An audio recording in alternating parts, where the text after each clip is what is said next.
चलिए कहानी में उतरते हैं। एक छोटी सी कहानी है, लेकिन ये उम्मीद, इंतजार और एक ऐसे मुश्किल फैसले के बारे में है जो शायद किसी की पूरी दुनिया बचा सकता है या फिर तबाह कर सकता है। तो इस कहानी की पूरी बुनियाद बस इन 3 चीजों पर टिकी है।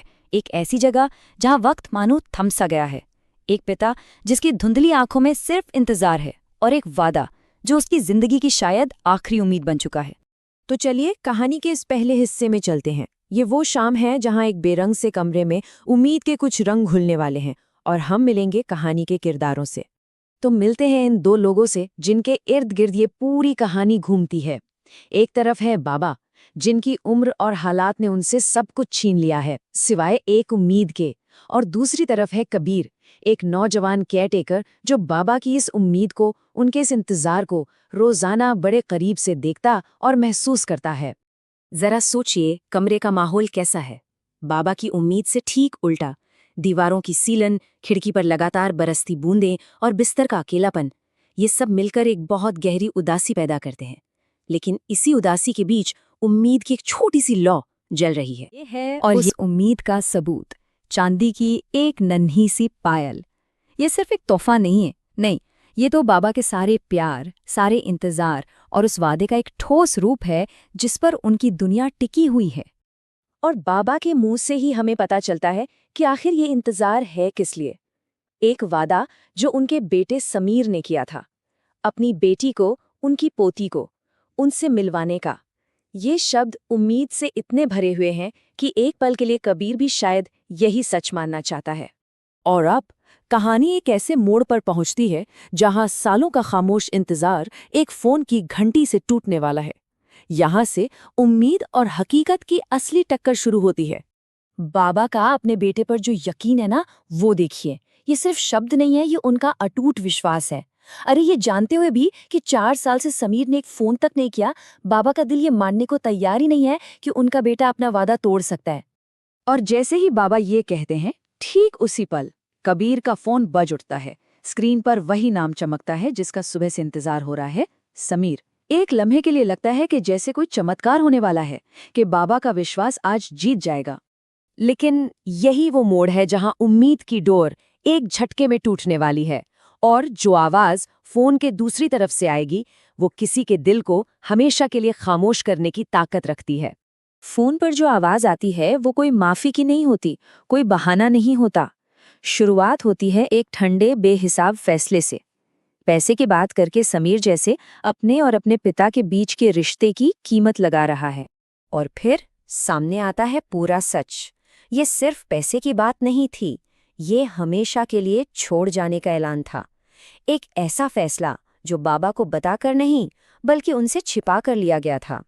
और फोन काटने से पहले समीर एक आखिरी बात कहता है जो शायद सबसे ज्यादा चुभती है। भावनाओं को, जज्बातों को एक झंझट बताकर वो अपनी जिम्मेदारी से पूरी तरह पल्ला झाड़ रहा है। और बस फोन कट जाता है। एक क्लिक और एक बेटे ने अपने बाप से रिश्ता खत्म कर दिया। और इस टूटे हुए रिश्ते का शोर, इसका बोझ अब सिर्फ कबीर के कानों में, उसके सीने में गूंज रहा है। सच एक जहर की तरह है और अब उसे ही ये जहर बाबा तक ले जाना है। तो अब सबसे बड़ा सवाल यही है कि आगे क्या होगा? कबीर क्या करेगा? वो उस कमरे में वापस कैसे जाएगा? उस दरवाजे के पीछे एक पिता अपनी जिंदगी की आखिरी उम्मीद लिए बैठा है, और कबीर के पास उस उम्मीद को चकनाचूर कर देने वाला सच है। कहानी अब हमें कबीर की जगह लाके खड़ा कर देती है। सवाल यही है कि एक ऐसे दिल को कैसे तोड़ा जाए जिसके पास उम्मीद के सिवा कुछ बचा ही नहीं है। क्या सच बोलना हमेशा सही होता है? और जैसे ही कबीर कमरे में कदम रखता है, बाबा का चेहरा उम्मीद से खिल उठता है। उनकी आंखों में वही चमक है, वही बेसब्र इंतजार। उनकी ये मासूमियत, उनका ये उत्साह कबीर के सीने पे रखे बोझ को और भी भारी कर देता है।